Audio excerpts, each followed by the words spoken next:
Deuxième partie de Regard croisé. Nous évoquions avant la petite pause la République démocratique du Congo où la délégation de l'ONU qui est en visite appelle à des négociations politiques. Avant la pause, vous aviez la parole, Monsieur Mayaba, et vous pensez que on devrait pouvoir encore faire des concessions, c'est-à-dire au niveau du pouvoir de Tshisekedi, qu'on puisse faire des concessions. Oui. Voilà, accepter à ce que le M23 puisse s'asseoir à une table et négocier avec eux. Oui, en fait, ce que le M23 demande, c'est vrai que les réclamations peut-être sont trop corsées et tout, mais je me dis aucune guerre ne finit sans une table de négociation. En tout tas de causes, ce que le M23 demande, si le gouvernement de Tshisekedi accepte, peut-être prendre langue avec eux et comprendre leur motivation, parce que quoi qu'on dise, ils ont les raisons fondamentales pour lesquelles ils prennent les armes. Si on arrive à les écouter, qu'on n'arrive pas, qu'on leur fasse des promesses pour dire par rapport à tel niveau, nous n'avons pas les moyens. Et puis, le pays ne peut pas être divisé. C'est aussi ça le problème. On ne peut pas considérer certains comme qui sont de RD Congo et d'autres carrément qui sont délaissés. Et donc, ça, ce serait des récupérations au niveau des autres États comme le Rwanda. Le Rwanda, par exemple, quand tu prends les éléments de M23, la plupart, on les prend comme les Tutsis, qui sont finalement, qui sont généralement considérés comme les Rwandais. Mais cela existe je pense, quasiment dans tous les États. Hein. Oui, bon, même si ça arrive dans tous les États, ce n'est pas trop accru comme ce que nous voyons au niveau de RD Congo, surtout dans le nord de Kivu. Aujourd'hui, le Goma est à quelques kilomètres de Rwanda. Oui. Donc, c'est un pays, c'est une région frontalière du Rwanda. Et donc, toutes les exactions qui sont commises là-bas sont considérées comme c'est un instrument du Rwanda, ou peut-être, un instrument que le Rwanda a mis en place pour déstabiliser le pays, pour pouvoir s'enrichir. Mais aujourd'hui, quand on parle d'un compromis, des négociations politiques, ça fait appel à toutes les forces, pas seulement les M23. Les mouvements qui sont autour de ce grand mouvement doivent être interpellés. Même en temps, vous savez que Kagame et Tshisekedi et qui s'étaient mis ensemble pour parler de ce problème jusqu'à ce qu'il n'y avait pas de dénouement parce que Kagame estimait que non, il soutenait Mordicus qu'il n'en était pour rien en ce qui concernait le M23. Aujourd'hui, les forces en présence sont là, les M23, les forces régulières. Comment faire pour que cette région-là puisse trouver sa stabilité? Parce que ça fait vraiment beaucoup de désastres que ce pays, cette région a connu. Et vraiment, regardez, l'école est là-bas, on dit chaque jour on tue, vous n'avez pas le droit de sortir. Et les puissances occidentales aussi vont surfer sur ça. Je vous le disais, par rapport aux assises de l'ONU, et vous savez que Tshisekedi était appelé, il y avait 5 présidents qui étaient appelés à l'orée de cette année parce qu'ils vont organiser des élections. Et ces élections, vous savez, les gens font tout pour maintenir ce déséquilibre-là, enfin cette instabilité-là, pour pouvoir surfer sur elle. Donc on doit être vigilant, comme nous le disons, l'Afrique veut surveiller, mais nous n'allons pas rester éternellement dans les guerres. Il faut à un moment donné faire tomber les armes. Faire tomber les armes, on doit nous comprendre que nous sommes fils et filles d'un même pays, d'une même nation, et que les questions qui nous opposent doivent être discutées de façon à ce que chacun puisse quand même prendre ce qui lui appartient et faire de manière à ce que le pays puisse évoluer d'une autre manière. Parce qu'il lui appartient ce qui lui convient. Ce qui lui convient. Enfin, ce qui lui appartient, ce qui lui convient. Parce que ce qui lui appartient, ça appartient à tout le monde. La nation appartient à tout le monde. Effectivement, on va suivre cet extrait de quelques discours de ces membres de la délégation de l'ONU qui étaient en mission en RDC. Il est plus à démontrer non plus que le Rwanda soutient le M23. Il est d'autre part clairement établi aussi qu'il y a des incursions de l'armée régulière rwandaise dans le Nord Kivu et que cela aussi est inacceptable. Donc ça fait partie des sujets dont il faut discuter, il faut que ça cesse. Nous allons poursuivre notre plaidoyer à New York pour que l'aide parvienne à ceux qui ont besoin. Notre visite, elle intervient aussi alors que le pays, la RDC, s'avance vers des élections à la fin de cette année. Nous avons encouragé tous les acteurs politiques à continuer à œuvrer en faveur de processus pacifiques.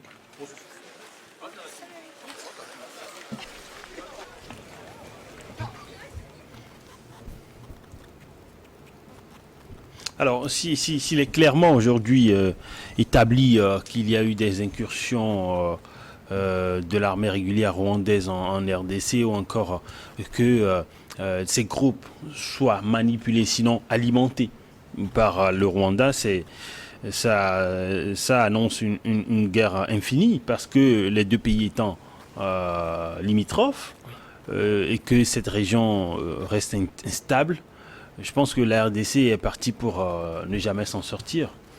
Oui, bon, tout le mal qu'on peut leur souhaiter, c'est qu'ils puissent s'en sortir. Mais vu la situation et tout ce qui se passe... Encore faut-il que le Rwanda soit d'accord. Voilà, c'est tout le problème aujourd'hui. Le problème de la RDC aujourd'hui, c'est le Rwanda. Et quand on voit tout autour de la RDC avec ces pays limitrophes, le Soudan, la Centrafrique, l'Ouganda, ce sont des pays aussi instables et dont du coup ne peuvent pas aider ce pays-là à s'en sortir. Même si il y a l'Ouganda et autres, le Kenya qui essaie de faire leur aventure et l'Angola qui avait entre-temps tenté une certaine négociation. Mais jusque-là, donc je pense que ce problème est supra-sous-régional. C'est premièrement l'Union africaine qui doit s'en charger, mais aussi, bon, je pense que chaque pays aujourd'hui a plus de problèmes que de solutions à proposer à un autre pays, un pays continent d'ailleurs, l'R des Congo qui est le second pays le plus vaste en Afrique. Donc du coup, je pense aujourd'hui la RD Congo et le Rwanda, ce sont ces pays-là qui sont en conflit, et le Rwanda est en conflit avec le RD Congo par le biais du M23, mais aussi, l'élément vient de le dire, le Rwanda mène parfois des incursions armées sur le territoire congolais. Donc, véritablement, c'est une agression, on peut le considérer ainsi. Oui. Donc, si Kagame aujourd'hui dit à chaque moment que non, ce sont des alibis que veut trouver Tshisekedi pour ne pas organiser les élections à temps, moi je trouve que c'est de la mauvaise foi. Ces pays-là, aujourd'hui, le problème, c'est vrai, le pape l'a dit aux puissances, mais le problème, le principal problème, c'est nous-mêmes. Ce sont ces pays-là qui entourent aujourd'hui la RD Congo, à savoir le Rwanda.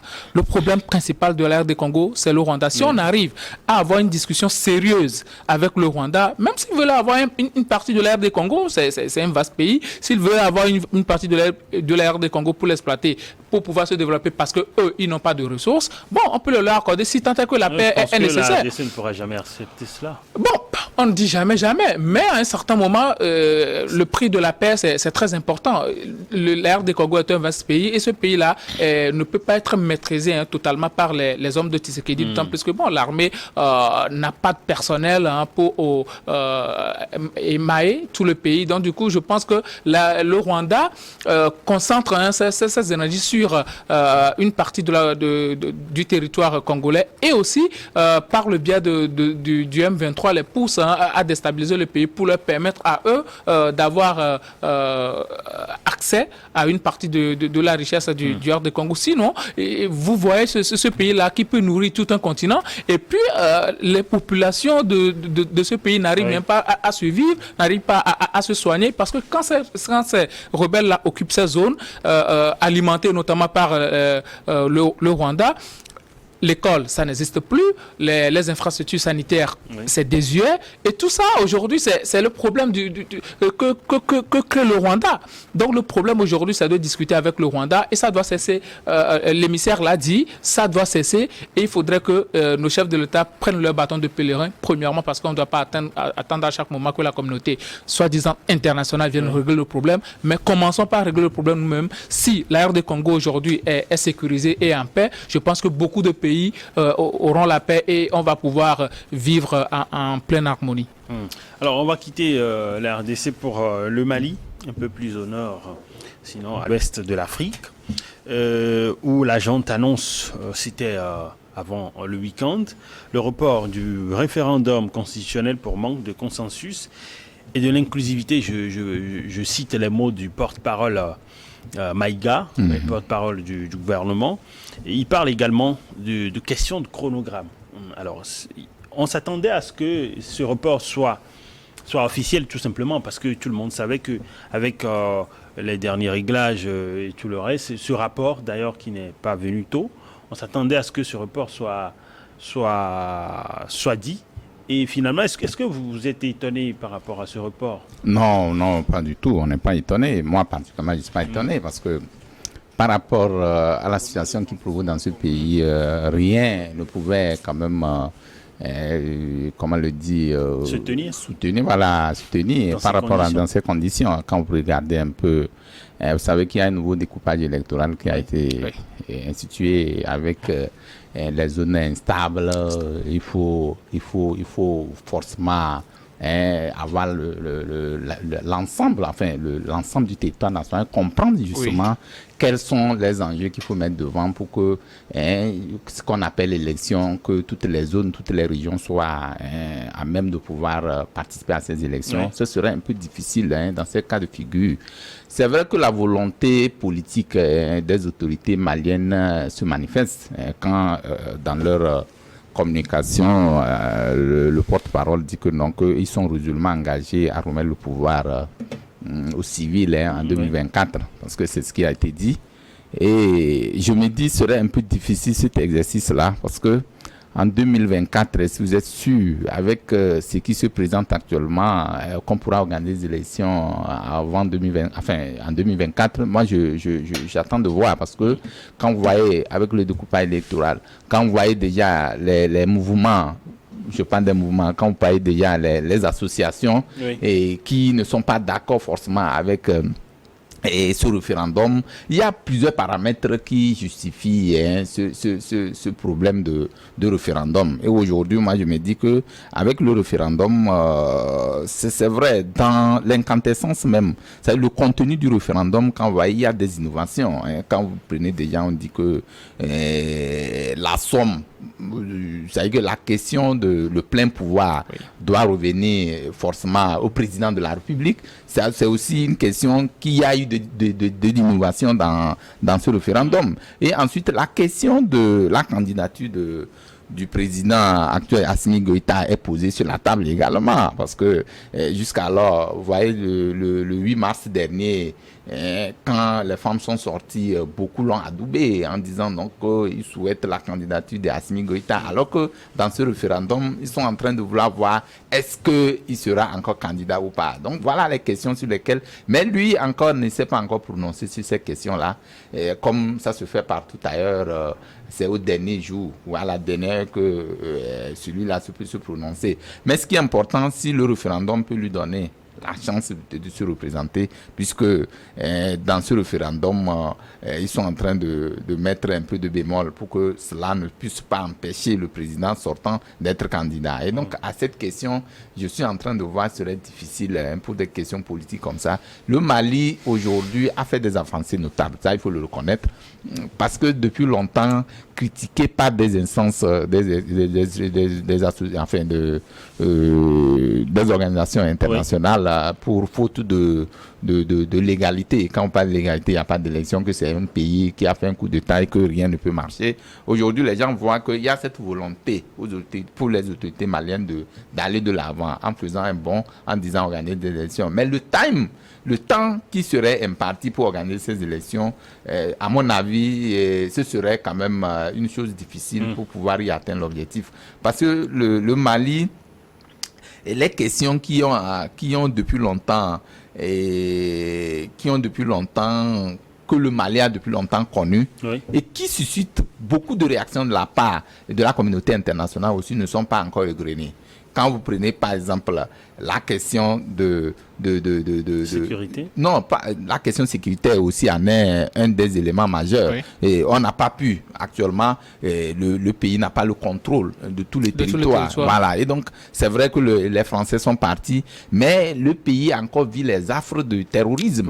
Et donc quand c'est comme ça, c'est un peu difficile d'aller dans ces conditions-là penser à un scrutin qui serait acceptable par tous, ou qui y aurait pas, qui ne va pas. Est-ce que les gens ne vont pas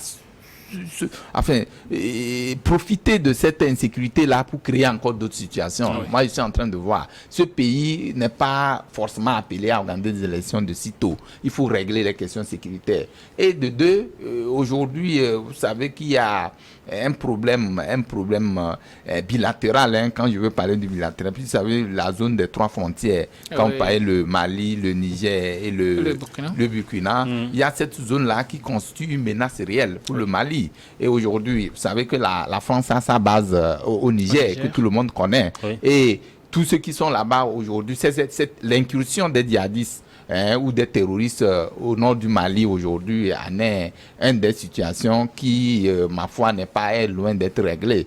Et donc, quand c'est comme ça, il faut revenir discuter réellement des questions-là et voir comment il faut faire. Puisque la sécurité zéro, ça n'existe pas, certes, mais il faut à un moment donné arriver à prendre une certaine conscience au niveau de la conception qui est celle du Mali et qu'on puisse voir dans quelle mesure on peut organiser des élections pour qu'on ne puisse pas encore tomber dans les erreurs. Les erreurs, c'est ces élections qui ont conduit mal organisées, qui n'ont pas approuvé l'assentiment de plus d'un et qui a amené au coup d'État. Donc, à quoi bon de se précipiter vers des élections qui vont encore découler sur d'autres situations? Comme donc, je le disais, tout à l'heure, on va sur Maïga, le porte-parole, on va sur cet extrait de son discours annonçant ce report et revenir donner la parole à Diao.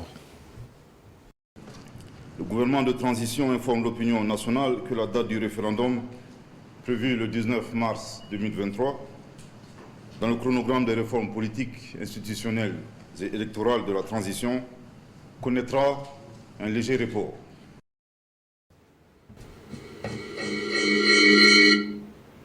Alors, un léger report. En même temps, il parle également de quelques acquis durant tout ce processus où ils ont eu à venir à la tête du Mali. Et quelques acquis pour pouvoir organiser des élections crédibles et démocratiques. Oui. Mais déjà que ce scrutin est reporté, est-ce que ça ne suscite pas ça ne pourrait pas susciter dans la tête des Maliens qu'on puisse avoir des irrégularités ou bien des élections brouillées? Vous savez, aujourd'hui, le Mali traverse une situation assez compliquée. Et quand on parle d'élection, on parle de suffrage universel. Aujourd'hui, le Mali n'est pas à même d'organiser une élection où il faut avoir l'adhésion de tout le monde. Quand vous prenez un référendum, c'est souvent l'appel de toute la population. Et aujourd'hui, le Mali, surtout sur le plan sécuritaire, n'a pas la même mise sur tout le territoire pour organiser ce référendum-là. Moi, depuis l'annonce de ce référendum, je me dis, ça ne sied pas qu'on organise même un référendum à ce stade-là, parce que le Mali est dans une posture où il faut premièrement enrayer ce qui mine la paix du pays, la stabilité du pays, à savoir le terrorisme. Et le cheval de bataille aujourd'hui de ceux-là, des autorités de la transition, c'est le terrorisme. Donc moi, il faudrait que aussi les opposants comprennent ça et sachent réellement qu'il faut s'unir autour du régime qui est là pour bouter hors ces terroristes. Et maintenant, on peut avoir la paix, parce que si tu viens dans cet état-là et il n'y a pas de la sécurité, à chaque moment tu es menacé par les terroristes et tout, tu ne peux pas diriger, tu ne peux pas avoir la main libre pour diriger. Alors que si tu t'unis aujourd'hui, peu importe vos divergences sur le plan politique, essayez d'unir vos voix à ceux qui sont là, qui sont venus pour un objectif donné, donnez-leur votre confiance et ils vont conduire la transition jusqu'à terme. Moi, je me dis, rien n'oblige actuellement à faire des élections. En Afrique, on fait tellement des élections pour élections parce qu'on dit toujours, bon, on doit respecter le calendrier constitutionnel et tout. On est toujours dans ça, mais on n'avance pas. Or, il y a un véritable problème qui nous mine. Et le problème aujourd'hui au Mali, c'est le terrorisme. Ces terroristes-là, ils sont toujours là et ils prennent des espaces, ils prennent une certaine proportion, même si, Maïga l'a bien dit, il y a certaines choses qu'on ne dit pas. Parce que bon, il y a des médias qui sont là pour dire que bon, les Maliens sont défaitistes, ils souffrent beaucoup et tout. Mais il y a des victoires qu'ils engrangent aussi. Donc il faut parler de ça aussi. Quand tu, par exemple, 20 militaires maliens et que 100 terroristes sont tués, c'est une victoire, on peut dire. Mais, je le dis toujours, même 100 vies des terroristes ne peut pas remplacer une seule vie d'un Malien loyal. Donc pour moi, c'est quelque chose aujourd'hui, il faut penser à la sécurité du pays d'abord et ensuite on peut aller aux élections. Même les élections de 2024, si ce n'est les pressions des communautés sous-régionales et tout, je ne trouve pas ça assez plausible qu'on puisse organiser une élection dans cette condition-là, parce que d'ici 2024, qu'est-ce qui nous prouve réellement que ces terroristes-là allaient reculer pour permettre à ce que tous les Maliens puissent participer aux élections? Bon, je pense qu'ils n'ont pas évoqué comme principale raison l'insécurité. Ils parlent plutôt de pouvoir permettre à toutes les parties prenantes, c'est-à-dire la société civile et les autres partis politiques, quelques personnes qui pourraient être réticentes dans l'armée ou ici et là, sur les questions liées à ce référendum ou bien le contenu même. Des tests de la Constitution. Et donc, il parle d'inclusion. Je pense que c'est ce qu'il met comme priorité. Puis, il y a aussi le chronogramme.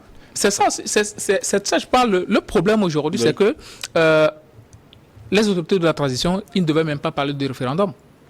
Parce qu'ils sont là pour une mission donnée et leur mission ne doit pas être d'organiser un référendum. Ils sont là. Ils étaient venus pourquoi? Ils n'étaient pas venus pour... C'était pas leur première mission au départ. C'était pour venir faire dégager le régime en place et organiser d'autres élections. Mais peut-être qu'ils se sont... Enfin, pas peut-être, naturellement, par rapport à l'actualité, je pense qu'ils se sont rendus compte que les bases étaient faussées. Oui. Et c'est en cela que je parle souvent de communication. Il faut toujours communiquer et expliquer à la population ce qui se passe réellement. Dans cette condition aujourd'hui, quand tu vois la situation, tu sais très bien qu'un président, même démocratiquement élu, ne peut pas diriger dans ces conditions-là. Aujourd'hui, l'armée, s'il y a des dissensions au sein de l'armée, que pourrait faire un civil? Aujourd'hui, beaucoup de partis politiques voient au Premier ministre